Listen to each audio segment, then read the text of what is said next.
Hey, good afternoon, everyone. This is Spencer Michaud, just coming to you live on a Thursday afternoon. Um, I had a few thoughts today about the learning process.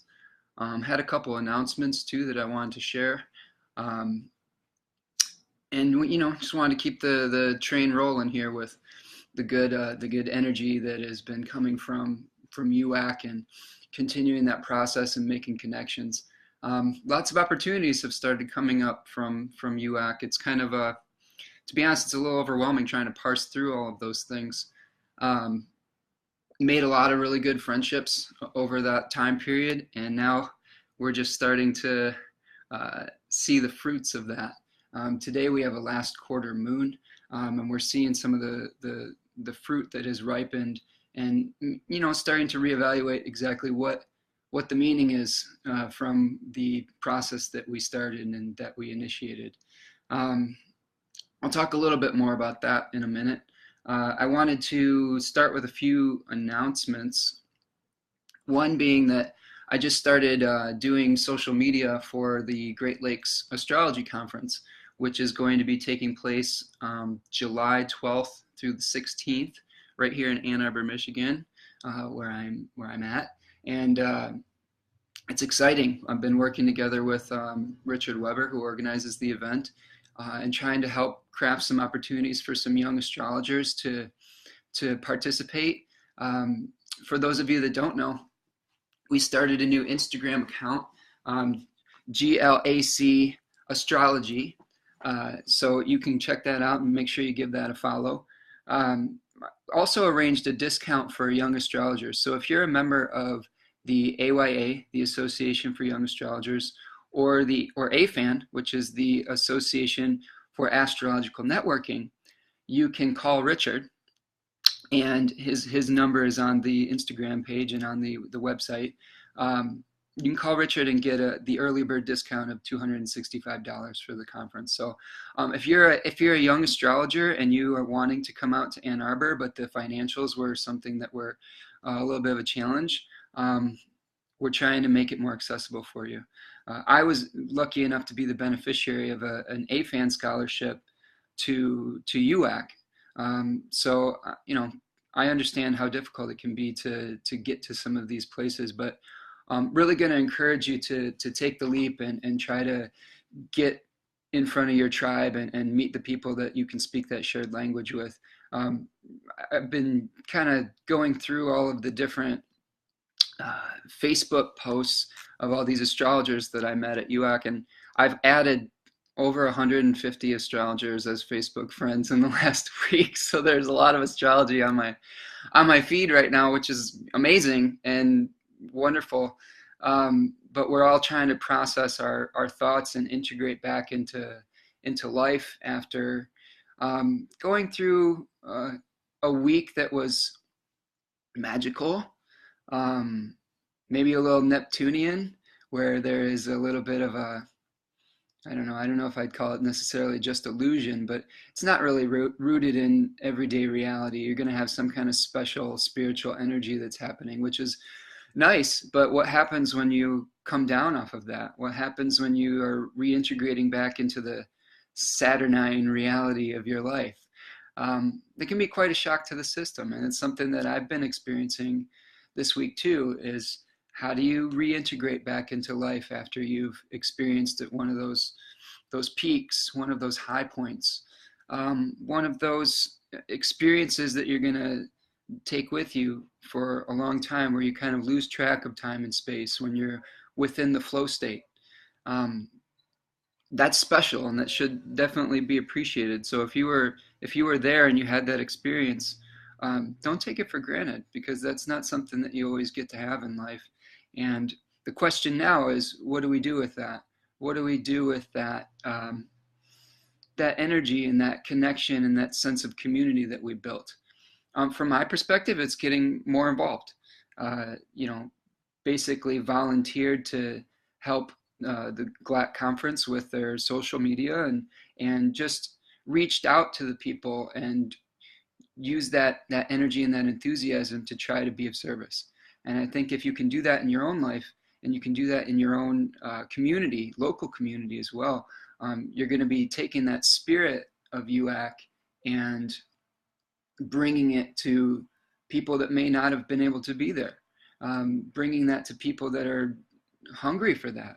You know, I think we're all a little hungry for the connections that we made at a place like UAC, and that's what made it so special, because we weren't just in this screen going back and forth, even though we're doing that right now, and we were face to face and getting to look each other in the eyes and get a little bit of a different feeling and vibe from that. So keep your eyes peeled for more updates on the Great Lakes Astrology Conference. What I've been doing is posting speaker bios once a day. So you'll get to know who's going to be speaking at the conference. And we're also still looking for vendors. So if you are a metaphysical vendor of some sort, or have something that's associated with astrology, reach out to Richard, because we're still looking for people to fill some vending space. Some maybe someone who does books, bookstore type stuff, although we do have one book vendor. Maybe I'll give a shout out to my crystal stores in town, like World Rocks or Even Stars Chalice. There's some opportunities to get a booth, so maybe check it out. Anyway, that's my hard sell for the day. I wanted to talk a little bit today about the learning process and the gap. I have a beautiful quote from Ira Glass that I like to use in my music and teaching songwriting classes. And I think it's really applicable to astrology as well. I'm going to read it for you. Ira Glass, if you don't know, is the host of This American Life, which is a, what is it? It's a radio show. It's also a documentary series that talks about, you know, different slices of life and different characters in American culture. So here we go. This is from Ira Glass. It says, "Nobody tells this to people who are beginners. I wish someone told me. All of us who do creative work, we get into it because we have good taste. But there is this gap. For the first couple years you make stuff, it's just not that good. It's trying to be good. It has the potential, but it's not. But your taste, the thing that got you into the game, is still killer. And your taste is why your work disappoints you. A lot of people never get past this phase. Most people I know who do interesting creative work went through years of this. We know our work doesn't have this special thing that we want it to have. And if you're just starting out, or you're still in this phase, you've got to know it's normal. And the most important thing you can do is do a lot of work. It's only by going through a volume of work that you will close that gap. And your work will be as good as your ambitions. It's normal to take a while. It's going to take a while." I think that's a beautiful sentiment. I think that whatever we're doing, whether it's creative work like music or songwriting or poetry or whatever it is, or whether it's studying astrology, you're always going to have some kind of gap between where you want to be and where you're starting out. And you really just have to go through and create a daily practice to start closing that gap. And I think that the real thing about it is that the gap never really closes all the way. You're chasing things. You're going to be chasing the gap, and then sometimes it's going to move forward a little bit, and you're constantly chasing it. But eventually you'll get to a point where you're starting to feel more confidence in the gap. Maybe your gap's a little bit smaller. Maybe you're confident with where you're at in your process. I have a few more quotes that I wanted to share today, because I thought that, I mean, basically the way I'm treating astrology right now is this. I mean, a little bit more about my story. I've been studying off and on modern psychological astrology for 15 years or so. I was gifted a book in college, the only astrology book you'll ever need, which is not true, and Love Signs by Linda Goodman. And, you know, that sent me down a path. Also got introduced to the works of Joseph Campbell and Carl Jung and things of that nature, which I want to plug. The Power of Myth by Joseph Campbell series, where he was interviewed by Bill Moyers, is now on Netflix. So that's a really great series if you want to get introduced into mythological themes and the teachings of a really wise man in Joseph Campbell. But what I wanted to share is that you're not going to know everything right away. And if you think that you know everything, life is going to start showing you what you don't know. And some of the best speakers that I saw at the United Astrology Conference this past week were the ones that were willing to change and that were willing to be wrong. And I wanted to share with you a quote from Horoscope Symbols and Robert Hand, which was a book that Rob wrote in 1980, so a long time ago. And he's since had a lot of shifts in his learning process and the types of things that he is sharing now. But I thought it was really great that even back in 1980, he had an inkling of how his learning process was going to go and how he was still in formation.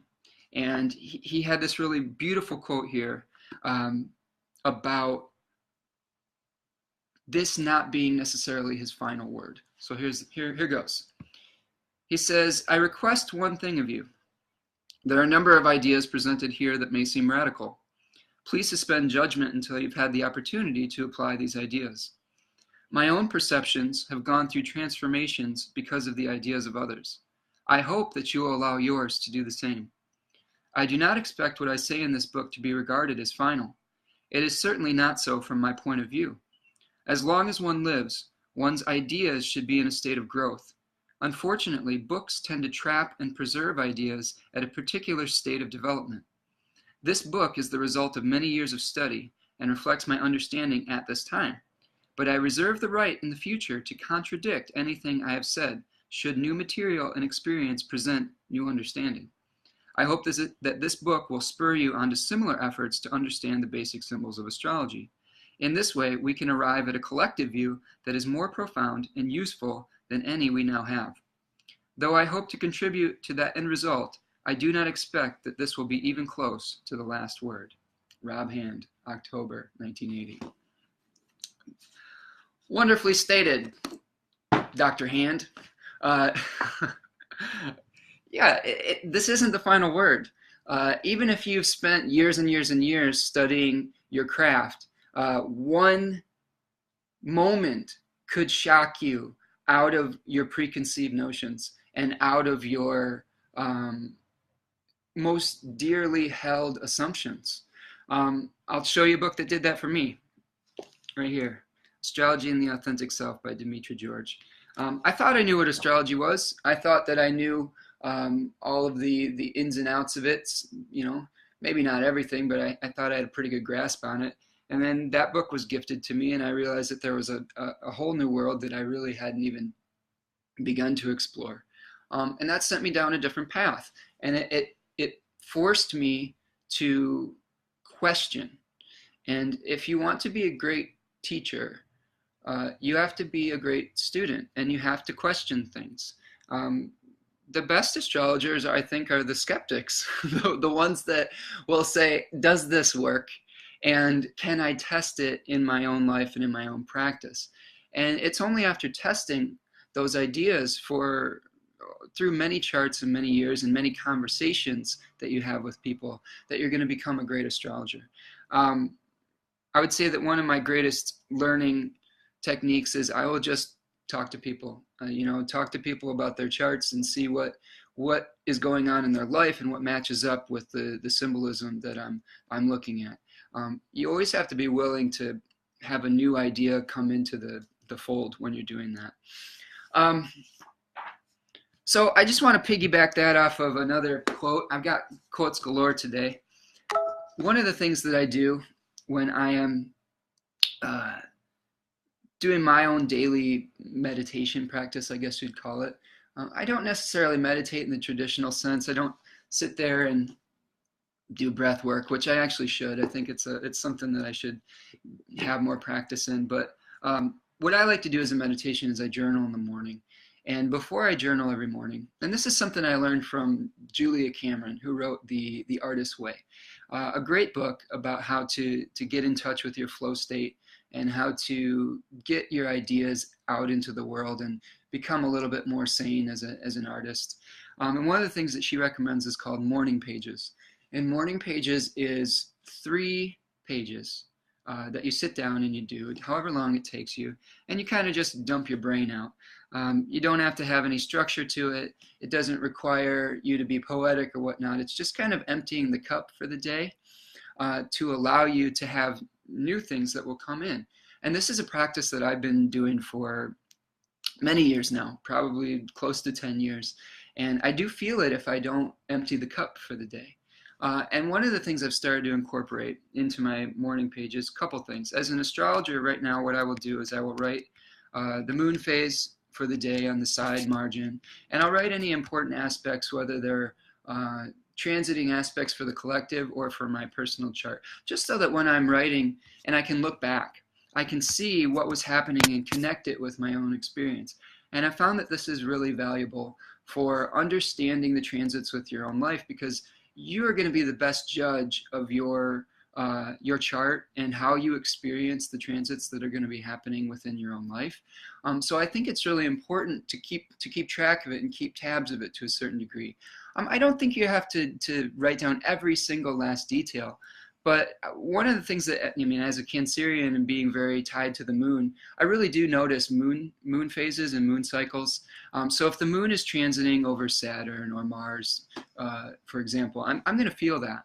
And I think that if you're able to start to get into a pattern where you can start recognizing these patterns, and you can start recognizing, okay, I'm coming up on a Moon-Saturn conjunction. How am I going to handle that for the day? I know that my mood might be a little bit more serious. My mood might be a little bit more structured.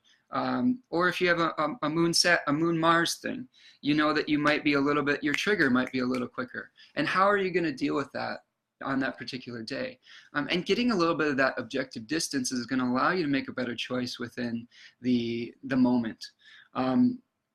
So I'm gonna, one thing I do in addition to the morning pages is I choose an ascended master each day from Doreen Virtue's book.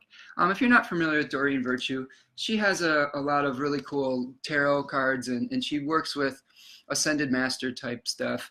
I don't know if she channels all this or whatnot. And I will say, I have a skeptical, practical side that's kind of like, I have faith in stuff like this, but I'm also like, some of that's a little woo-woo. But I think it's more of a daily meditational practice. I don't necessarily see it as like, well, this is the final word, like Rob Hand says. Yes, and April, I see you. Phases, last quarter, we're going to talk about that today too. April is another last quarter moon phase baby. Like, we both have this moon phase in our natal charts, and we're experiencing it today. So lots of questions today about what's the purpose of our last cycle. But anyway, just to share my ascended master of the day, I picked Isis, and I do it randomly. And I thought this was a really nice quote in here, where Doreen was talking about something that Isis said to a friend.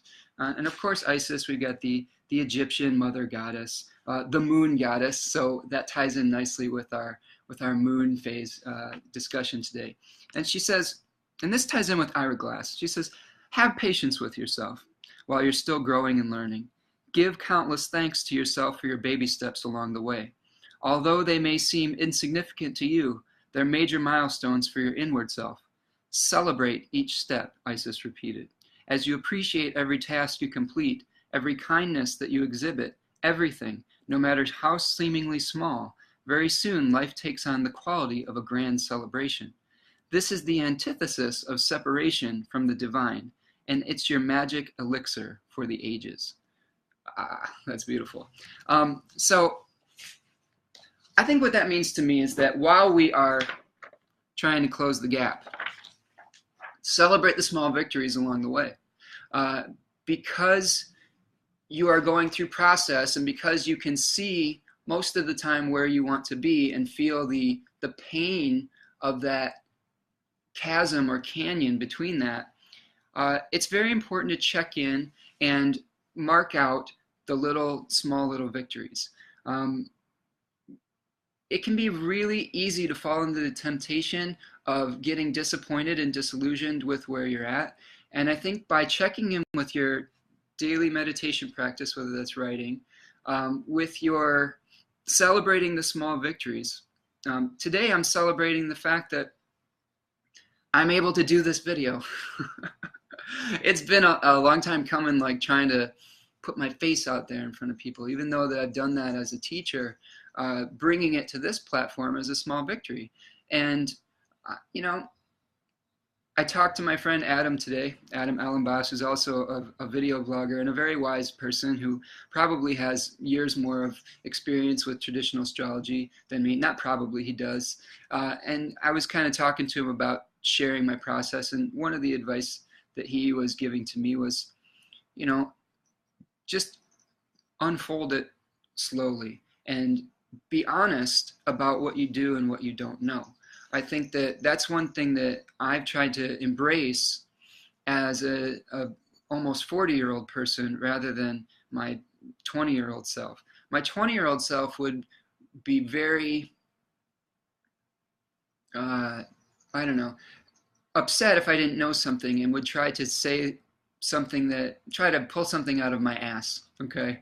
And the almost 40-year-old self is like, you know what?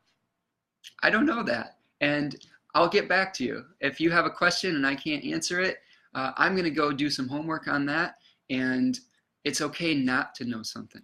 And I think that that's really what we're talking about here today, is giving yourself permission not to know something and not to have to be the expert all the time. As astrologers, people want to give us power. They want to give us the ability to tell them what they should do with their life, and that we have this special knowledge and this special power. And on one hand, we might be able to give useful guidance, but at the end of the day, we're human beings, and we're not perfect, and we're in our own process, and we're on a path, right? And we're all maybe on a different point in the path, but it's all a path. It's not like we're up here and someone else is down here. You've got to think of it as a flat path, and maybe it's even a circular path where you are starting in one point and you're circling out, and you may meet someone else on the other cycle that you're going through, the different vantage point, and maybe that's going to help people because you can see it from a different perspective, and they may still be seeing it from your perspective. One of the things that I like to talk about in my songwriting class is that a lot of times we'll have beginners and we'll have people who have been doing it for a long time, and they both have something to offer one another. If you have experience, you can share your experience with the beginner and help them to understand maybe some of the pitfalls and the joys along the path. Now, if you're a beginner, you have something to offer, and what you have to offer is your beginner mind, your passion, your enthusiasm, your lack of preconceived notions, your lack of being jaded. And that's something that's really important for those of us, or anybody who's been studying things for a long time, is getting back in touch with that innocence and that openness. And so if you're a beginner, that's what you're offering to people who have more experience, is that openness and that beginner mind. And that's going to be really important. I think if you, like I said, if you're an expert, you've really got to get back in touch with that, because you are going to be a better teacher if you are able to see wonder again, wonderment. I think that's the quality that we lose every once in a while, is a sense of wonder. And if we can stay in touch with that, we're going to be very powerful advocates for whatever needs to come through us as a channel. What else? All right. So I want to talk a little bit about the last quarter moon phase today. I had a really nice lecture that I took in from April Elliott Kent, and she was talking about moon phases in relationships, and got some really interesting insights on the moon phase as a psychological thing in your own chart as well. I happen to be a last quarter moon phase, which basically means in my chart, the moon is sextiled my sun and is waning in light, so it's losing light, okay? And it's falling towards the new moon in Cancer. So my moon is in Taurus. I have 15 degrees Taurus moon, and my sun is in 15 degrees Cancer. So there's a relationship between there.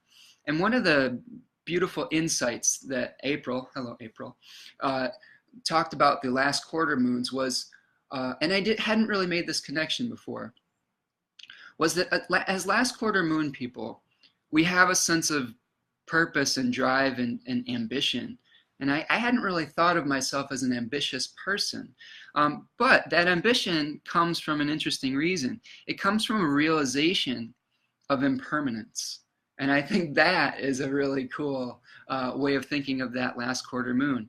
You get ambitious because you realize that what you're going through is not going to last forever. It's not going to, we're releasing something. We're releasing that light, and we know that we're heading towards the dark night of the soul and the rebirth into something else. And we have kind of this, I don't know, this, I'm trying to figure out what the word is that I'm trying to find here. Somebody help me out here. Where you feel like you have to do something now or you're going to miss the opportunity. Somebody write it in the little comment thing here. Anyway, that's probably the Mercury Neptune thing going on. I don't always find the right words for things, but it, maybe you can feel my intention. So we have this need to share and this need to achieve something before we lose it. And I will say I felt this really strongly during the UAC conference too. I think I was one of the, maybe not the only one, but I was one of the people that in the middle of the conference I started feeling sad. And here's the reason. I started feeling sad because I knew that this wasn't going to last forever. I had a moment at Rick Levine's quantum talk where I was sitting there and I was really enjoying his flute, and I was sitting next to some new beautiful friends, and I knew that whatever I was experiencing was temporary and transitory.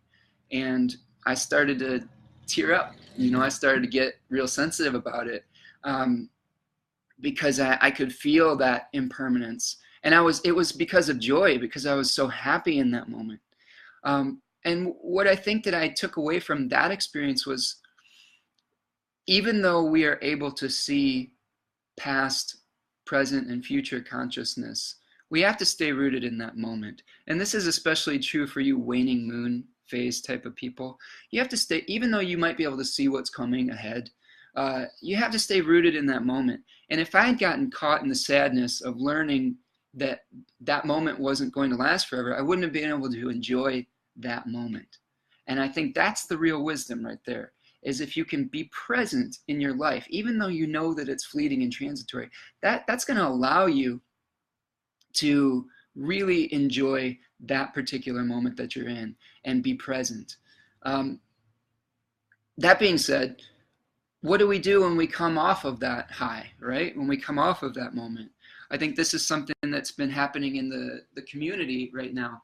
And maybe maybe everybody's going through this with the last quarter phase. We're questioning what happened before and trying to take any of the learning experiences and integrate it into whatever new cycle we want to create next. So probably what's happening with a lot of UAC people is they're looking around their life and they're reminiscing about their experiences and saying, what did I learn from this? What am I going to take into the next cycle? And I think that if you're like me, and sometimes you get caught up in either your memory of the past or your anticipation or fear of the future, you start to feel a little bit of pain internally. And I would say this last week, I've felt a lot of joy and momentum, but a lot of pain and some sadness about not being present in that moment. And I think that's how we can get lost in suffering. Pain you cannot avoid. There will always be pain, but you can maybe start to avoid some of the suffering if you don't get fixated on the pain and you stay present in that moment. We can create a lot of extra suffering for ourselves by being outside of the moment, by being back in living in that past and anticipating that fear and future. So what I will say is, in this moon phase, and we've got the Pisces moon here, so also Sun was squared Neptune today, 16 degrees Gemini Sun, 16 degrees Pisces Neptune.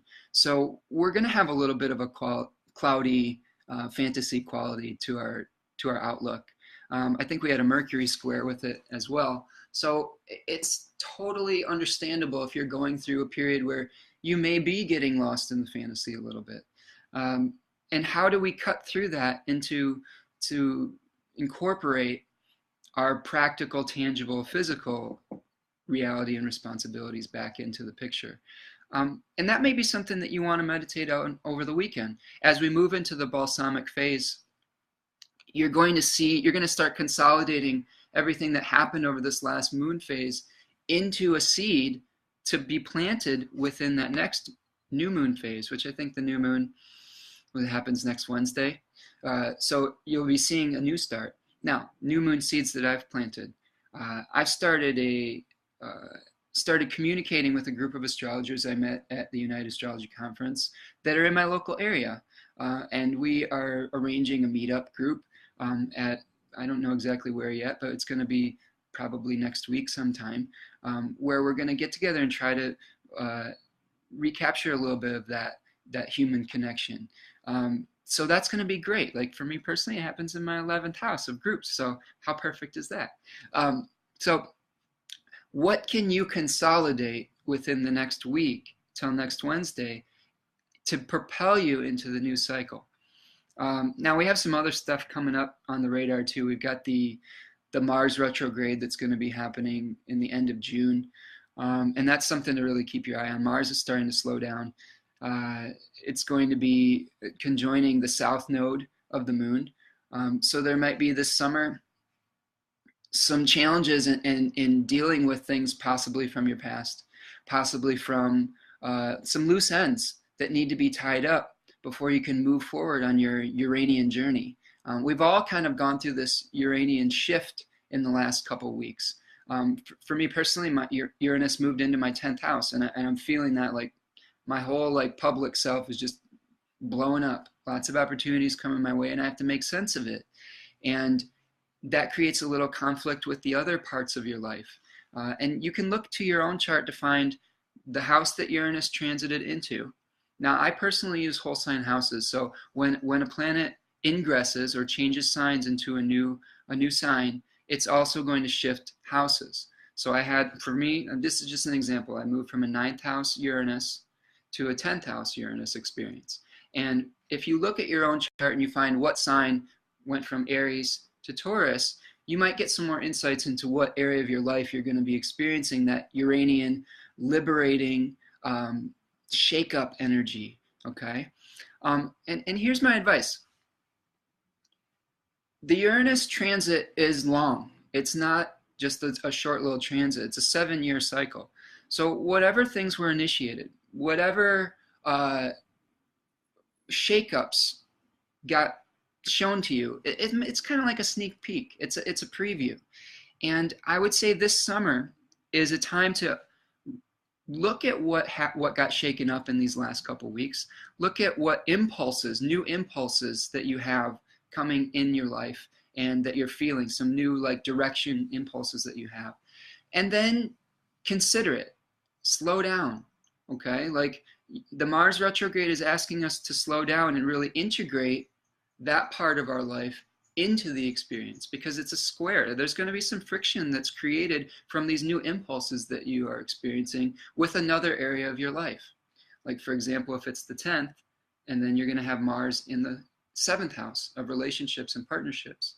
Like if you have Uranus in the 1st, I think you're going to have Mars in the 10th house with your career. So you may be going through some personal changes, and that might create some conflict or some friction with your career. And you can go around your own personal chart and find where you might be experiencing some of this kind of friction energy. Now, I will say this. Squares don't necessarily have to be things to fear. The expression I liked with squares are where the rubber meets the road. That's where the friction sometimes is what's going to propel you forward. A lot of the times when we have easy aspects, there's no impetus for growth. So when you have these challenging things come up, sometimes it's the catalyst to move you forward onto that new path. okay? And I really, really highly recommend slowing down this summer. This summer is not the time frame to go guns blazing into whatever the new path is. This summer is the time to reevaluate what that new path is going to mean for the rest of your life.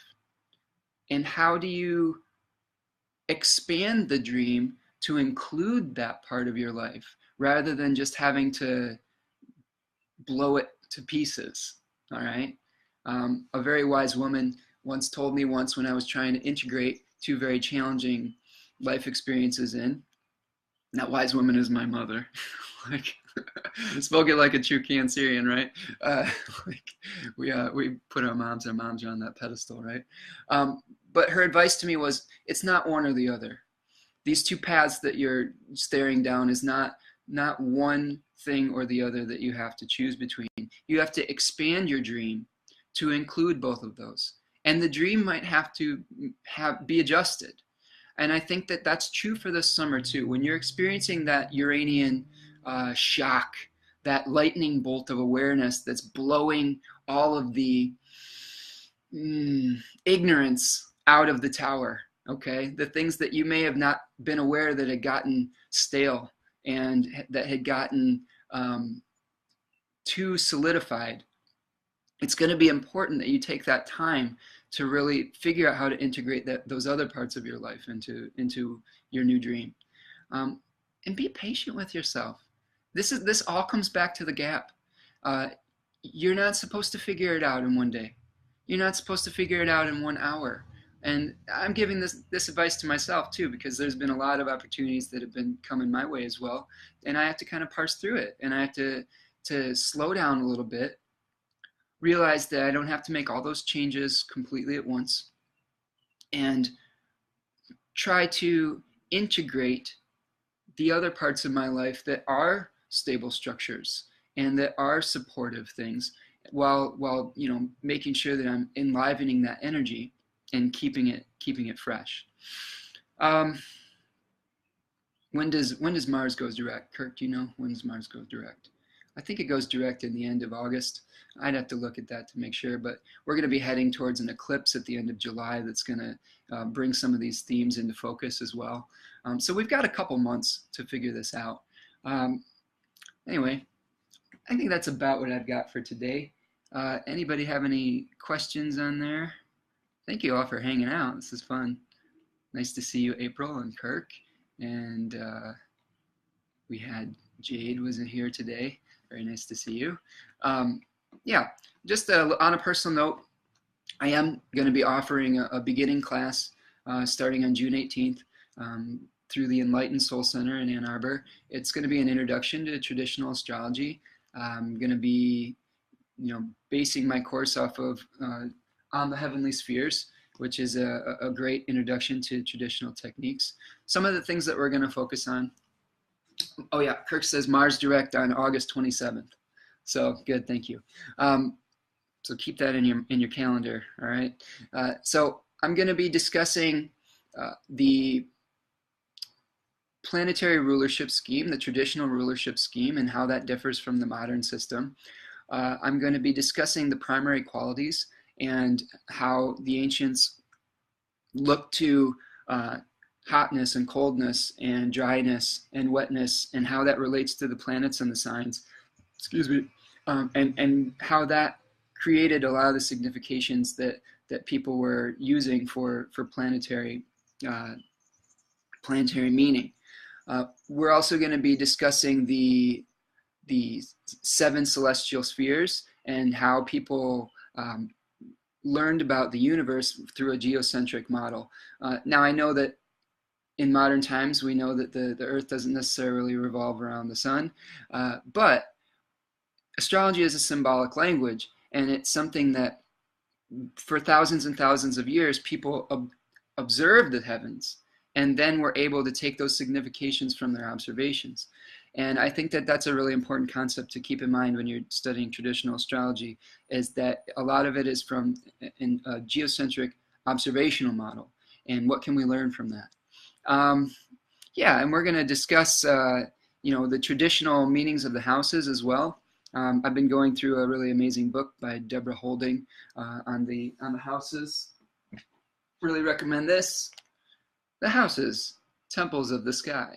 So that's going to be another resource that we're going to have. And at the same time, and here's the cool thing. At the same time, I'm starting my own learning process with Adam Ellenboss in Nightlight Astrology. I'm going to be doing a class with him online with another group of astrologers. So I think that it's important to be the student as well as the teacher if you can, and teach what you know and learn what you don't, and be willing to admit when you're wrong. That takes a lot of humility, and I think that no one is going to fault you for admitting if you don't know something. I think that people actually appreciate that. I think people actually really have a lot of respect for you when you can say that you actually don't know something. And it takes a very wise person to be able to do that. And we're not judging you for it. All you experts out there, share what you know and shine your light, but admit when you're wrong, and don't feel shame about it. And don't feel shame if you don't know everything, because the mystery is infinite. And when you think you know everything, that's when that gap starts going. All right. So I think that's what I've got for today. If you want to subscribe, I'm going to put this on the YouTube channel as well, Spencer Michaud Astrology. Also going to be posting more on my site, spencermichaud.com. And I'll post links to the class and everything too. If there's some people that want to take the class remotely and you have some ideas about how to be a part of it, right now it's just a local thing, but if you want to be a part of it, distance-wise, I feel like we can figure that out. So if you got some suggestions or questions on that, just let me know. And hope you all have a wonderful day. Take care. Thanks for joining me.